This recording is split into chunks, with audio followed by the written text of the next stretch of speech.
Welcome to The Self-Made Theory, the podcast that's all about innovating, overcoming and prospering. We interview founders, entrepreneurs, innovators, CEOs and other exciting people about their amazing business journey. Over to your host, Ben Campbell, for this week's episode.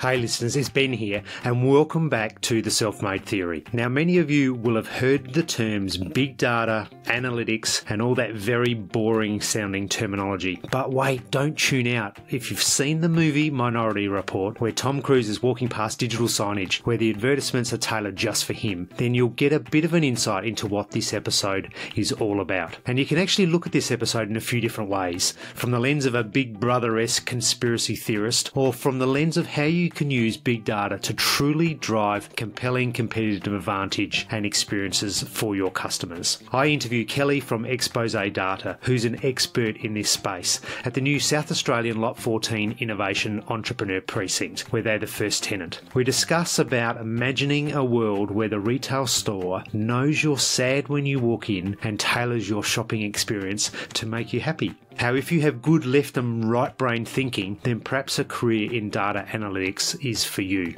We talk about how planning and structure is important when you're driving a company hard, but not at the expense of being able to think on your feet. And if what you're doing is easy, then it's a commodity. My name is Ben Campbell, and this is The Self-Made Theory. Kelly. Hi. Welcome to The Self-Made Theory. Thank you very much. So you're the general manager at Expose. I am. So tell us about Expose. What's your elevator pitch? Yeah, so Expose is a purely focused data analytics consulting firm. So if you think everything to do with data, from when it's first born and created all the way through to how you turn it into actionable insights, we do that end to end for our customers. And it doesn't matter the industry, it doesn't matter how big the project is, how complex it is, whether the data is internal to a business or whether it's external. In fact, we love the external, bringing it in. We'll do the entire solution. So imagine there's a few people listening going, well, that doesn't sound super exciting. Data, that's about as boring as it gets. I know it's not boring.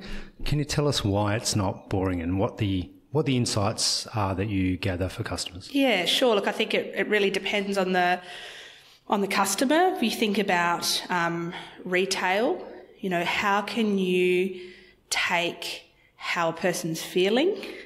And I'm going to probably talk a bit Big Brother-ish here, okay. But how do you take how a person is feeling and then offer them products and services that are going to help them, and it might be to cheer them up. So if you imagine walking into a store and it takes a video of you when you come in, and it says, okay, Kelly's looking like she's not having such a great day today, but they know that I'm a member of that shop.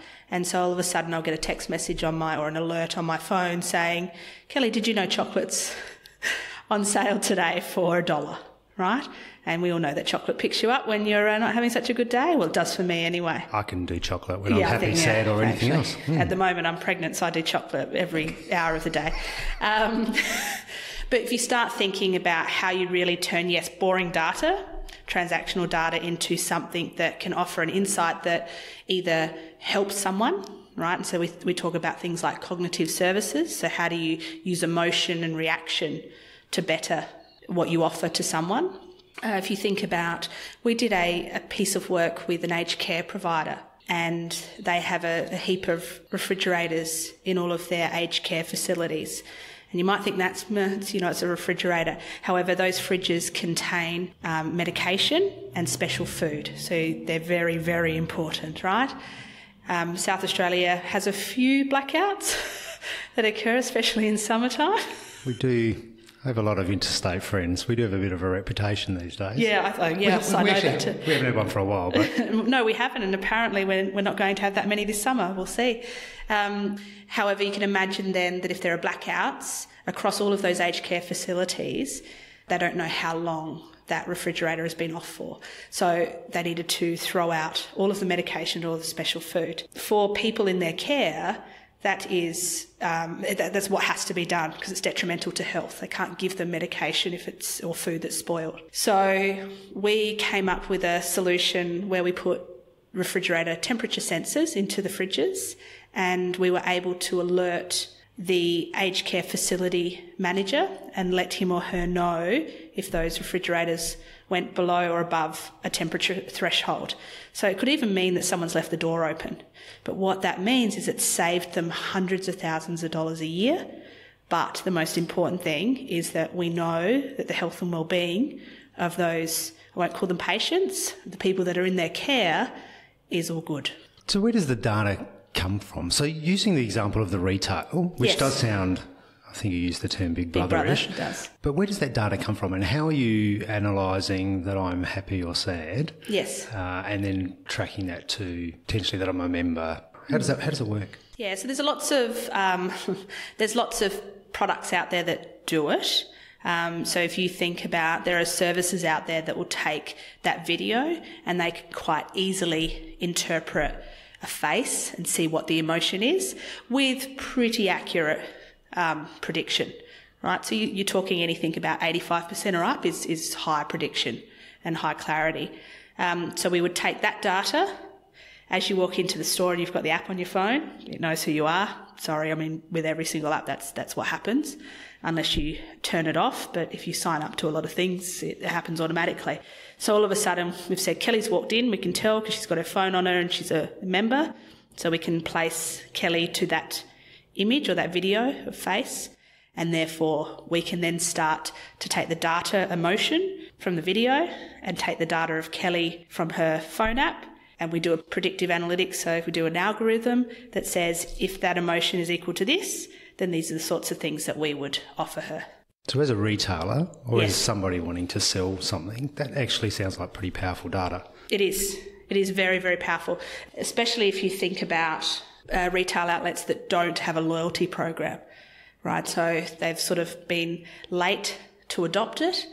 It's really difficult to create a loyalty program that people are going to want to use when they've been using other loyalty programs for so long. So that takes a while to build the data up. Whereas this, it's a quick and easy way to build up a loyalty program without a heavy investment, if that makes sense.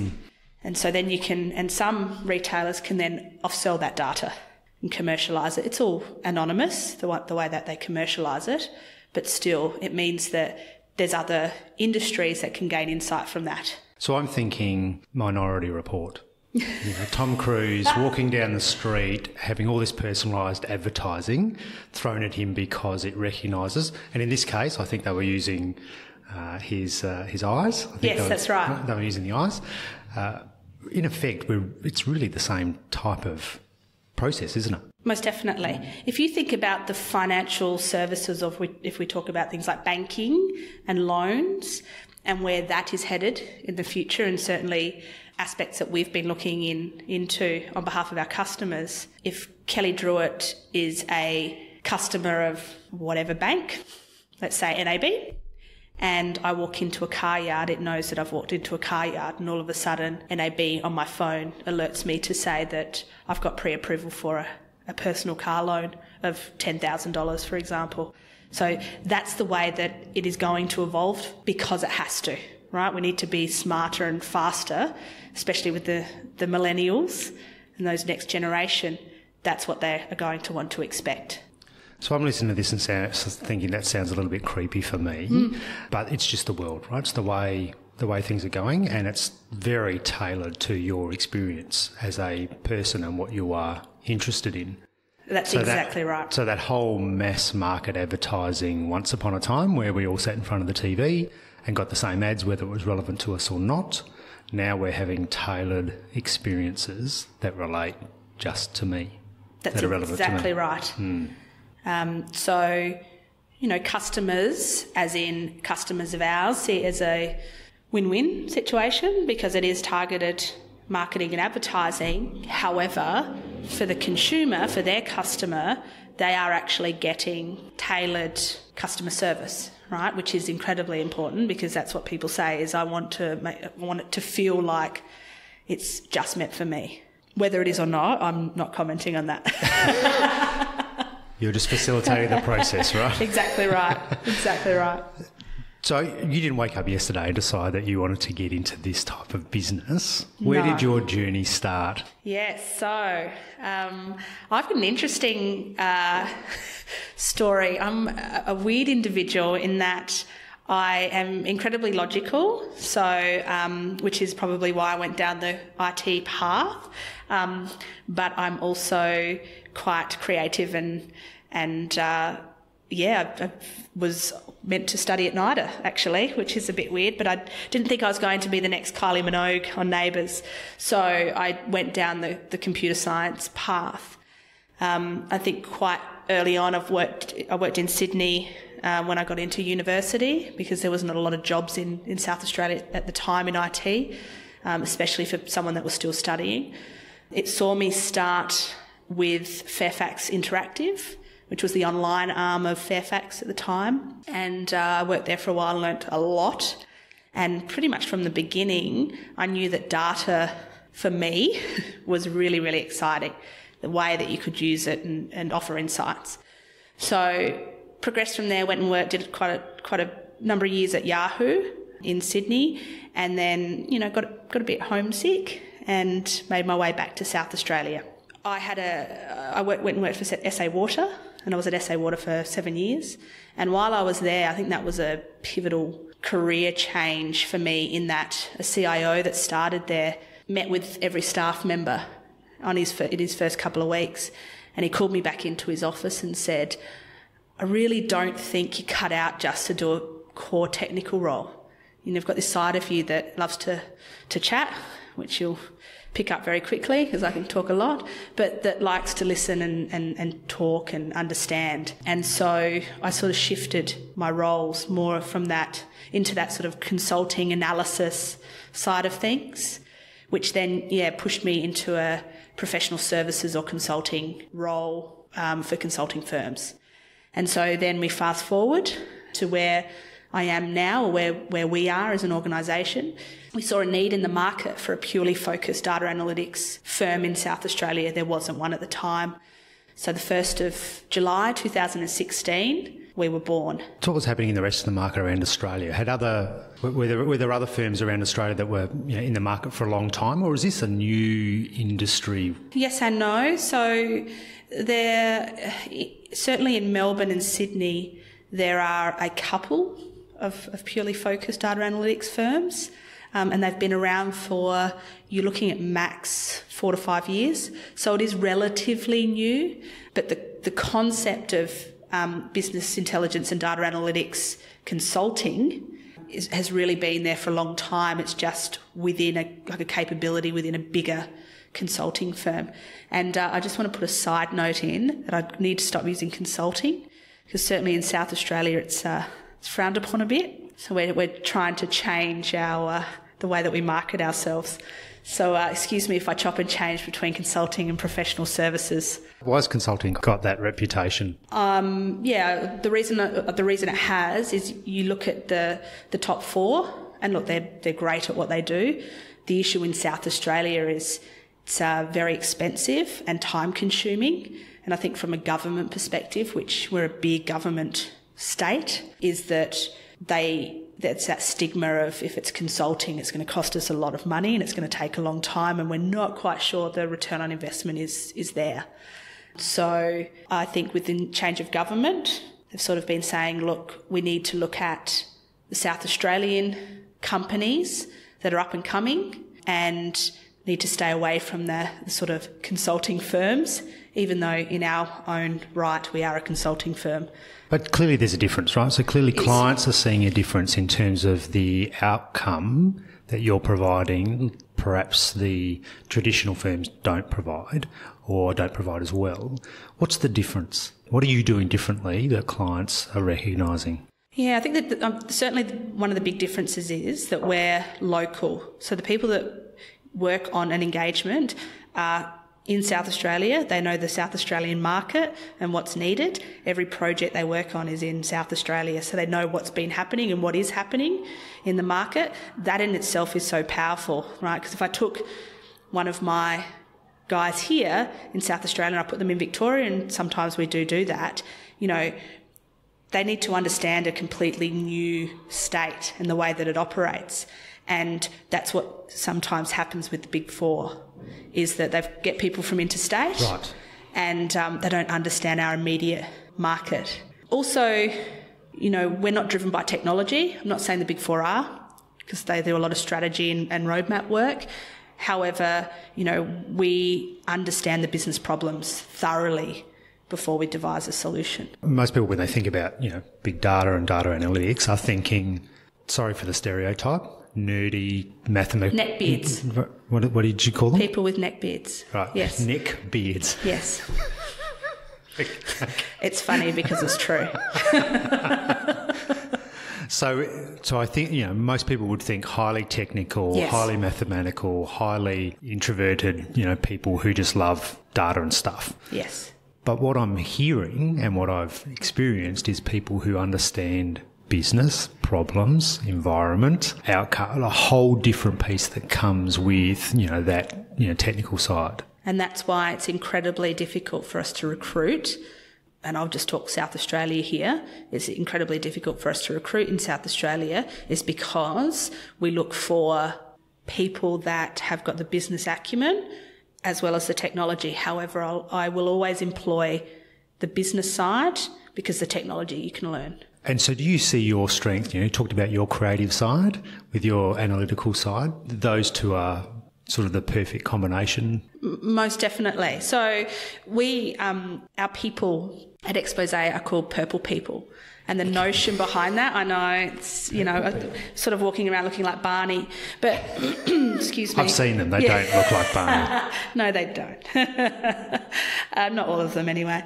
But there's a notion out there where you've got the sort of creative mind that's sort of business focused still, and then you've got that analytical mind, and one's blue and one's red. You combine them together and you get this pretty powerful person that understands the balance between the two. And so hence why our brand's purple, and hence why we call each other Purple People or the Purple Family. Yeah, okay. So something small, something a bit weird and wacky, but I guess that's who we are as a firm as well. So you talked about it's hard to recruit people, yes, with those skills. I know you've done some stuff in high school. Yes. Can you talk a little bit about that? Because I think that's really exciting in terms of bringing that next generation through. It's something that as a team we're incredibly proud of, but something close to my heart as well. So I have a 4-year-old daughter who's going on 14 at the moment with attitude. But, you know, for a very long time, and I've been involved in a lot of boards and committees around how do we get more students studying STEM or IT, and more importantly, females as well, right? I don't think the percentages have changed that much since when I was at university. In the past, I've done quite a lot of work with mentoring university students, but by the time they're there, you know, we can't catch them early enough to say you need to be studying IT and the reasons why. And I think a big gap from what I've seen, and, you know, my sister-in-law went and studied IT and then dropped out and said, look, the first semester it was pure coding and learning about networks and infrastructure. So I thought to myself, we need to show these students that it's more business focused. Technology nowadays is easy to use and adopt. Right, I've got customers that say to me all the time, and they're in the business, they're not technical, that they can pick up a visualization tool and create their own reports, you know, in 30 minutes. So it's really about how do we understand the business problem. So we started a project with St. Peter's Girls here in South Australia. And we've been talking about it for about a year. And Monique Green is a teacher at Saint's Girls, and she's brilliant, absolutely brilliant in forward thinking and in ways to get the girls to think outside of the square. So we devised a project whereby there would be a team of 4 to 5, and they would all take on a role within a professional services company. So you think project manager, architect, visualisation specialist, analyst, so on and so forth. And they would be given a customer, to which Exposé people were customers. So we used industries and business problems that were relatable to a student. So things like travel and retail and music, etc.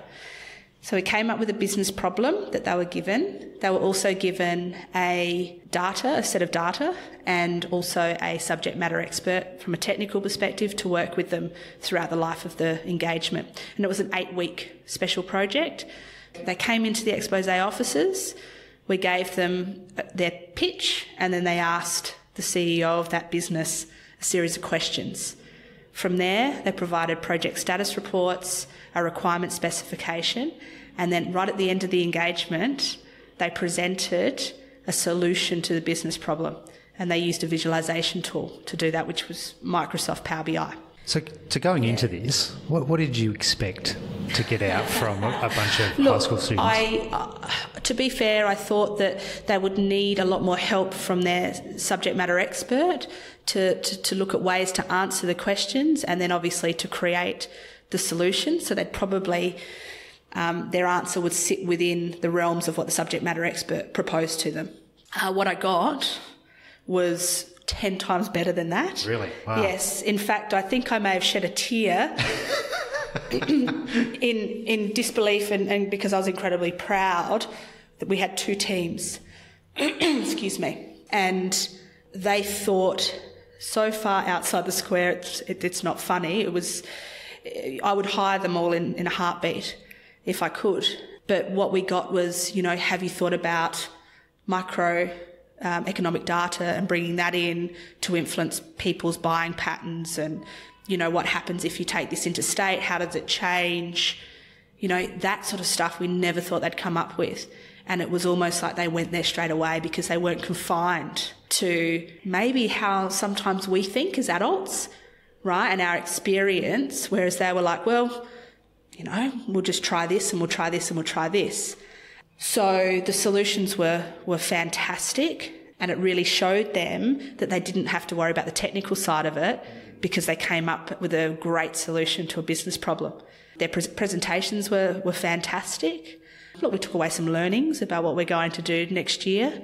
The biggest win was that one of the young ladies, Rose, her name is, she has decided to do a career in data and analytics. She's going to come and spend some time with us in the school holidays in January, and come and work with us for a week and see what it's, day in the life of a data analytics professional. So what happens between the out-of-the-box thinking from high school to when we hire people? Is there something that's happening in the university space, yes, or in the early career space where we're restricting the out-of-the-box thinking? Yeah, look, I think university has a lot of impact in this space. If you start thinking about, that's probably my next area to devote some time to, now that we've sort of got this project up and running and it's repeatable, is that we start looking at the way that the university courses are structured. I went and spoke at a graduate session at one of the universities a couple of months ago, and I asked a couple of the students, I said, what do you want to do when you finish university? And one of them said, I want to be a developer. I said, okay, so what kind of development? Oh, I don't know, I just want to develop things. I said, we need to give you a better understanding of the depth and the breadth of the market. I said, because you can come and work for me as a developer, but that's completely different to working for one of our sister companies where you might do, DevOps or mobile app dev, right? Different types of ways of doing things, and it depends what you're passionate about. Talking to a lot of them, what became abundantly clear was the soft skills and the business focus was not there. It was only apparent and evident for those that had done a double degree, so where they'd done business as well as IT. In fact, one of the young ladies we were speaking to there is going to come and join us as a graduate, and she's doing the business and IT double degree. So you can start to see, I think if they just do core computer science or IT, it's just so technical and logical that they're missing some of that, okay, well, let's just expand our mind for a second. Don't worry about the logic. Let's think about the other things that could impact or affect. So are they missing the why? Is that what they're missing? They're missing the why to the technology? Yes. What am I trying to solve here? What's the problem? Yes. Why am I doing this? Is that the piece and how, right? Because they've got half of the how. They've got the technical how, but they don't have the other half of the how, which is more important, right? Because it's not something that you can quickly just code and get a solution for. It's what else or how else can I be devising this? Yeah. You mentioned before about when you have some time, you're going to go and spend some time in the university space. How do you manage the time? I look at, I've known you for a little while now. Yes. You're a very busy person, about to get a lot busier. Yes. How do you manage motherhood, running a business, spending time with high school students? How do you fit all that in? I have an incredibly amazing support network, both within the business, but obviously at home.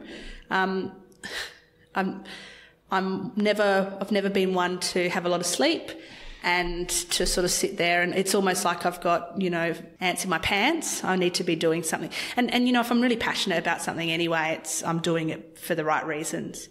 So how do I balance it?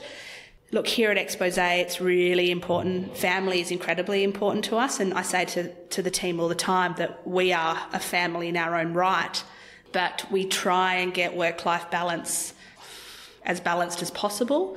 I work from home on Mondays. That's really important to me. Means I get to spend a bit of extra time with my daughter and then soon with my son come March. But then, I've got sort of times where I go, okay, I'm purely focused on this and I'm going to do this task. The extra things like the special project with high schools and talking to universities, it doesn't take that much time. And what I find is that my extended team offer to help. Each one of our team members at Expose, when we said we're doing the special project, put their hand up to help, right? Because all of us in our own right have got, it means something to them. We've got a lot of the gents in our team who have got young daughters, right? So it hits home that they want them to have a choice about what they do. So they'll put their hand up. So it's not just me doing it. I can sort of reach out and everyone will be really, really happy to help. I'm fortunate. My husband is one of the best, well, the best man, but one of the best men that I've ever met. He's an amazing father and an amazing support. So if I need to, I travel a lot. He will obviously do what a father is meant to do and take care of the household and our daughter. And if I say I need to work back, then it is what it is. But we always make time as a family. So you just do it. I don't know. It's really hard. I don't have any... Are you a disciplined person? I've got mild OCD. So I plan a lot and it is structured, yes. And do you think that helps drive at such a rapid pace? It does, but it can also be detrimental and sometimes confronting because you do plan things out and you look at never ever goes to plan, right? Or very, very few times does it go to plan. And so sometimes you're just sort of sitting there going, oh my God, I've gone to all this effort and I've planned it and quick, I've got to think on my feet and try again, try this path. But as you get older, you learn how to move quickly on your feet. But that's change tact. But that's running a company, isn't it? Yes. Oh, most definitely. Plan, tack this way, tack that way. Especially as a startup, because you have to, right? We say, and I say it to, we're completely transparent with the staff. I said when we first started, those first 2 months, we almost didn't make it, right? Because we were learning. Why did you nearly not make it in the first few months? The whole process of we need to find the right people. And we knew quite a lot of people in the industry then, but we were like, okay, we need to bring on these people in anticipation of all the work we were getting. I think we brought on staff too quickly because we thought if we don't have them, we'll lose them or we won't ever get them. Too many staff and the work was taking longer to win. So that pipeline was, quite large, but the win took a little bit longer. It was fortunate though that it was a couple of months where you just go, oh my gosh, what's happening? And then fortunately, touch wood, it just, skyrocketed. I mean, that's classic in anybody who's running a business. So when do I bring that staff on? And I just come from a client meeting today where they're the opposite. They win the business, then they bring the staff. Yes. And others do it like you've done it. I'm not sure there's a perfect answer, is there? No, there isn't. Particularly when you're professionally services orientated. Correct. Because if you're not billing staff, you're not making money. Well, if they're on the bench, that's right, they're costing money, not making money. Yep.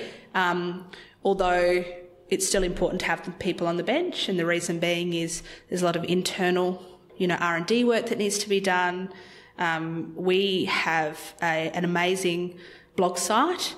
So we have news articles and videos and blogs that we create where we test drive processes and products and the latest and greatest. That's incredibly important to our business.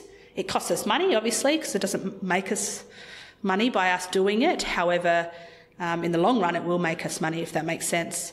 So I'll just go back to something you said before. Jeff Rorsheim, who's quite well known in South Australia, is an entrepreneur like no other. I remember one day he said to me about, startups and consulting or professional services firms. He said if it was that easy, everyone would do it. And that we say that quite often, certainly amongst these walls in our office, because we're all startups here, that, if it was that easy, everyone would be doing it. And I remember he told me that in those first 2 months. It was like, stick at it, kid, it will be fine. But, he's exactly right. I go back to it every single time. And if it was that easy, it'd be commodity. Yes. And no one really would be making any money. No, that's very true. That is very true. And, culture, we talk about work-life balance, but culture itself, as a side, is important for a startup. 100%. So how do you define culture? Because I've heard, a number of people. I've had a few podcasts where we've talked a fair bit about culture, but what does culture mean to Expose? Yeah, I think it's the way our values, it's the way that we act towards each other and as a whole. So I want our staff to live, eat, breathe, sleep who we are and our brand and be passionate about it. And how do we do that? It's really around the fact that we do see each other as a sometimes dysfunctional family, but a family nonetheless. That's going to be harder to maintain as we grow. We're at over 20 now across Victoria and South Australia. And, how do we keep that family feel where we're completely transparent, we're open and honest, we're very honest with each other sometimes. But what that then means is I've had customers say, your staff love working here, and it shows in the quality of their work and how passionate they are about getting the right solution for us as a customer. Doesn't really get any better than that, does it? It doesn't, and it makes me so incredibly happy and proud. And the team will tell you I cry and hashtag everything about when I'm proud about something. That's good. No, it is. Mother hen, they call me. But it's so bloody important with any business, but certainly with your startups, you have to, because it will fail, right? So that's going to be the challenge in the next 12 months for us, is we're going to have rapid growth. How do you keep that culture? How do you not dilute it as Correct. you bring more people in? That's right. Well, that becomes part of your hiring policy, doesn't it?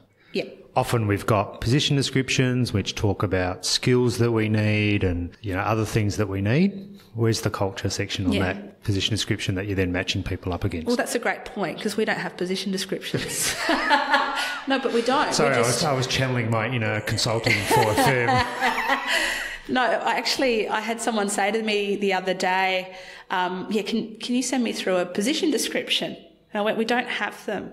It's about, we sit down and look, I'll be honest, we've made some poor recruitment choices in the past, and it's amazing to see how quickly it impacts the culture in a negative way. So when you talk about it's like a family, did you hire some weird uncle into the family? Yeah. And look, we're bound to make mistakes like that. And it's, how quickly we can see that and either help change it and so that person can stay with us, or part ways, hopefully quite well. So if you were sitting there talking to your, Kelly at the beginning of Expose, yes, what would you tell her? Hey, look out for this, watch out for that, don't do this, don't do that. I'd tell her first off to take a deep breath and slow down a little bit, because when you think it's busy, it's not as busy as what it's going to be. Yeah, it's really about making sure that I have taken that step back, looked at the bigger picture and not gone, oh my gosh, I need to meet demand. Let's just bring on whoever we need to really quickly. And I need to spend more time building those relationships. Something that I've learnt, which is huge for the professional services industry, is that it's okay not to have people available immediately to fit our clients' needs. You build the relationships, and there's a great understanding between clients and us to say, I can't give you someone straight away. I can give you someone in 2 weeks or 4 weeks, and you'll know and you'll trust that that is the right person to fit what you need, as opposed to I can give you someone tomorrow and it's a bum on a seat, but it's probably not right. Not that I've learnt that the hard way, because fortunately we've never put the wrong person in a role, because that's really, really important to me. I was on the other side of that for quite a number of years and saw I'd be given people who weren't right for the job just to get a bum on a seat.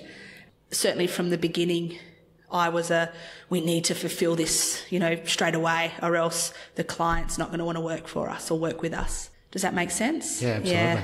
So we're sitting here in a very reverberant room in Lot 14, which Yes. is South Australia's new innovation precinct that's being set up in the old Royal Adelaide Hospital. Are you the first tenant in We here? were the first tenant in here, yes. And I think it's going to be a pretty exciting space when it's finished, right? And there's a lot of talk about it around town. But what excites you about the future, either here or in your business or in business in general in South Australia? Yeah, look, I'll touch on all of those facets. I think for us in Lot 14, and the reason we decided to come in here was the fact that, and I hate using this word, but I'm going to use it anyway, is it's an amazing collaboration space. We're meeting new organisations that come in here on a weekly basis, who are like-minded to what we do. And so if there's room for partnerships or even just sharing ideas and concepts in order to grow South Australia as a tech state, then, that's a small win for Lot 14. As a whole, from Lot 14, what they offer us and what they will offer us is phenomenal. You think about innovation spaces. The chief entrepreneur is here now. They moved in, I think, 2 weeks ago. So it's really a hub where we can get graduates and interns in here to see how South Australia is going to operate in this space going forward. But also it's going to broaden us as an organisation to go, okay, what should we be looking at next? I remember when we did the business plan for Expose, and this will talk a bit about how we're going to grow as a business, is that we saw data and analytics as your conventional and your traditional business intelligence. So you think things like data warehouses and standard reporting and things like that. And then there was advanced analytics, which is what I call the sexy stuff. So predictive analytics, IoT, big data, really nice visualizations. Tell me what predictive analytics is. So because I really like the way you describe it on your website, and I assume in your other marketing material where you talk about hindsight, yes, insight and foresight. Yes. So you talk about traditional and conventional business intelligence, which is your hindsight, so looking in the rearview mirror. It's using data that you've already got, like historical data, and looking for patterns in it. Predictive analytics, which is foresight, means that you take your historical data and you create algorithms that will help you predict what may happen in the future based on your historical data. So if you think about if we've got students in higher education, we can predict the likelihood of a student dropping out and at what point in their course or their lifetime at university, for example, will they drop out. And we get that data from the historical data, from external data, and from an algorithm that can predict how they're going to go. So I assume that's not just data about that student, but a collective of students with, over a long period of time. That's exactly right. And right. you're looking at patterns in there and then helping predict for that student their potential dropout. We may have, we won't have any, we may not have any data about that student, right? Because they're at the beginning they've just enrolled. But we can see characteristics of them that are in previous students. And it might be external factors as well. So where they live, at what time they enrolled. A lot of people enrol in January because they've decided a New Year's resolution, they're going to study something, and then they have dependent on a demographic, they'll drop out. Also, patterns in what courses and subjects they're taking will dictate how they're going.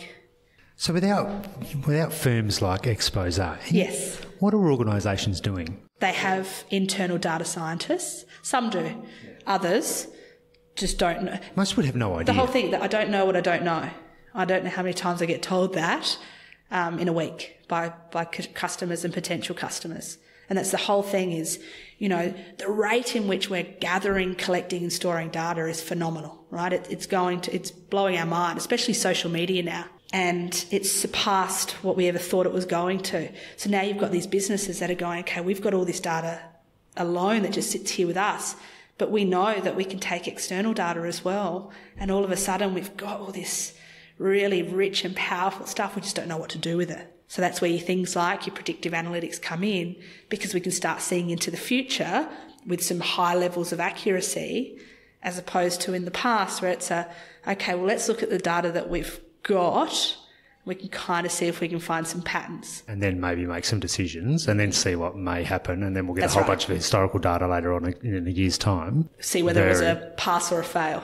Which I understand is how businesses have often traditionally run. But in a rate of such rapid change inside a business, that's just yesterday. Correct. It's exactly right. And, in the past it's been very expensive for organisations to look at predictive. Nowadays it's incredibly cost effective. Particularly when you're weighing it up against the benefit, the outcomes, the change that you can make and the impact that it can have on your business. Yeah. If you're looking at where do we put a branch, or where do we put our next McDonald's, or where do we put our, next retail outlet, for example, that can be the difference between huge losses or massive revenue gains. And once upon a time, firms would have just gone, you know what, there's a shopping centre, let's put a store there. It's closer to gut feel than it is to logic, yes. Yeah, very cool. I think we got a bit off topic there. You were talking about what excites you about the future. So I was talking about our business plan. So advanced analytics, all the sexy stuff, and then we look at the strategic work, so your data governance, your roadmaps, your data strategies, things like that. And we'd said, because we're obviously proudly headquartered in South Australia, we'd said in the first 12 months of being in operation, we'd like to switch the thought and what the customers were doing in the market from being heavily conventional, traditional BI, so your hindsight, to start thinking and switching that work so it's more advanced analytics, so your insight and foresight. And we were so impressed and proud of our customers in the market that within the first 3 to 6 months, we had switched it. So the majority of our work was in advanced analytics, right? So that means what that's telling us is that our customers are going, no, we need to really start looking into the future and having insights instead of just going, okay, we're going to report on old, our historical data and see how we're going. And I imagine that at the completion of a first project with you, a customer would go, oh, wow, what could I do next? What else could I do? Yeah. What else could I find out? What else could I do to change my business? Yes, it does. It creates that level of excitement, especially when so now you can tailor things for different audiences. So you start seeing, what the senior leadership team see is there's more quick KPI widgets, right, or alerts on their phone. And then the next level down, they want to dive into the data. So when you start seeing that, you start saying to a senior manager, oh, you don't need to look at a report anymore. your phone will alert you if you need to action something. So all of a sudden you go from being reactive to proactive. Like that in itself creates so much excitement within a business of going, what else can we do? Or what else can we delve into? And the interesting thing there is the time that you spend looking at a report that's actually not going to give you any insight, you now no longer need to do. You can Correct. go off and actually create some value inside your business. That's exactly right. It's, you've got a lot more productive hours that can be spent on something else. I was a database administrator when I first started my life in IT, and I remember you would get the old requests come through saying, I'd want this report and I want these columns in it and I want it to show this, this, this, and this. And, you'd be very busy, and a week later, 2 weeks later, you'd deliver the report and they'll go, oh, hang on, no, now it's changed. I want to do this, this, this, this, and this. It's amazing to see how much it's evolved, that now we talk to customers about self-service. So we say, okay, here is a visualization tool. You can go and create your own reports and you can move things around and you can deep dive into data. You don't need to necessarily have IT come and help you. That is empowering the user, right? It's a huge thing for a business to be able to do. It doesn't matter the size of the business. It just matters on what data you have and making sure that you put your data and model it in the right way, that it's business in business terms as opposed to just being technical. So, see, I get really passionate and excited about it. What people can't see is the hand waving, I know. right? The big smile on your face, the excitement in your eyes. If only this was video. No, I'm glad it's not. So what's next for Expose? Yeah, so what's next for us is we're always looking for the next project and next set of services that we can look into. Things like cognitive intelligence is really important. Databricks is the new black. So can you explain those to people who don't know what they mean? Yeah, so cognitive intelligence is really about understanding and analysing the soft skills and concepts around a person. So facial recognition, speech, deriving emotion from that, and then using that to offer some sort of insight. And then Databricks, I'm not even going to begin to explain because it's huge, but it's a different way of solving and creating solutions for customers. So it's a little bit of data science, it's a little bit of data engineering, but it gives the customer a complete solution that's really scalable and adaptive. So that's if we start talking about products and solutions. That's sort of the newer things that we're looking into. As a whole, as a business, we will grow in Adelaide. We'll continue to grow in Adelaide, but we're also growing in other states. So Victoria, we've opened our office there. We'll look at growing that in the next 12 months quite fiercely.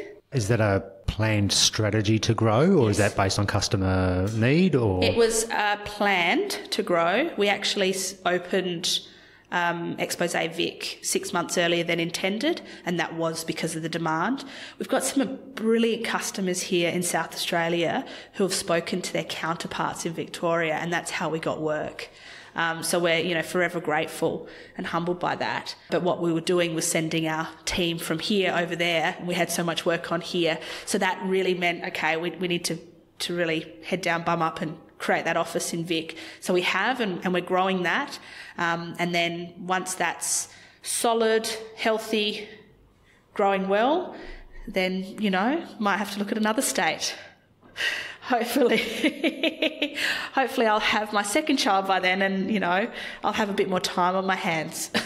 to fly to another state. Yeah, maybe it's my baby brain, I'm not thinking straight, but that it kind of does make sense to me. Well, that's brilliant. Thank you so much for sharing your insights into the industry that is data, which Wonderful. is pretty exciting. It is, see? Pretty exciting. You thought it was boring before you started? No, I said the pure data piece is boring. The insights that it brings and the outcomes that it brings to clients, that's the super exciting part. And the ability then for customers to use that data just to transform their business, that's the cool part. Excellent. Do you want a job? Let's see how this one goes. Thank you. Thanks. Cheers. Thanks. That was such a fascinating interview. If that doesn't excite you, or maybe even make you a little scared, then you might want to check your pulse. Fascinating times ahead, not just as business leaders, but for you as a consumer as well. Want to find out more about this episode or how to connect with Kelly or Expose Data? Then head over to our website, www.theselfmadetheory.com. I've got some pretty big names coming up in our next few episodes, so don't miss out. Subscribe on your favourite podcast app. My favourite's Pocket Casts, a homegrown Australian app that just about does it better than anybody else. Until next time, keep innovating, overcoming, and prospering.